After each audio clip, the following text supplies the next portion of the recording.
রংতুলির 15th annual concert. এবারের অনুষ্ঠানে থাকছে আর্ট এক্সিবিশন এবং অভিনব নৃত্যের জাঁকজমকপূর্ণ অনুষ্ঠান।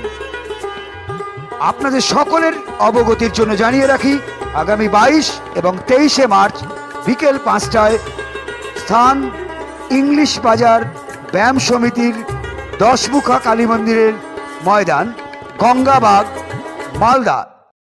নবগ্রামে একাধিক মহিলার নামে লক্ষাধিক টাকা লোন তুলে নেওয়ার অভিযোগে এক মহিলার বিরুদ্ধে মুর্শিদাবাদের নবগ্রামের কুশমোর গ্রামে এক চাঞ্চল্যকর প্রতারণার অভিযোগ উঠেছে।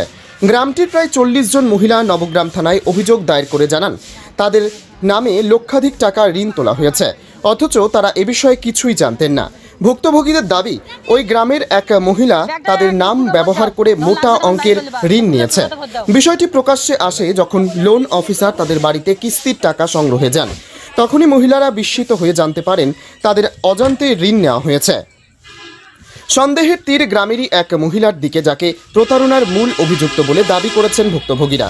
তবে অভিযুক্ত মহিলা এসব অভিযোগ পুরোপুরি অস্বীকার করেছেন। তার দাবি, আমি কিভাবে তাদের নামে লোন তুলতে পারি, এই অভিযোগ সম্পূর্ণ মিথ্যে। যখন লোন নেয় তখন আপনি জানতেন না?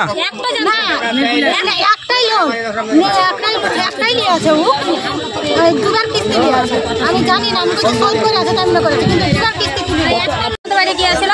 কি বলছে তোমাকে একটা লোন দিতে হবে, তা আমি বলছি না আমি লোন দিব না। বলছে না তুমি খুব বিপদে পড়ে গেছি, আমাকে লোন দাও। এবার আমার স্বামীকে বললাম, আমার স্বামী কুয়েতে আছে, আমার স্বামীকে বললাম, তা বলছে তাহলে অমন করে বলছে তাহলে 100 দাও। 100 দিয়েছি, 100 জায়গায় 5-6টা তুলে নিয়েছে ও।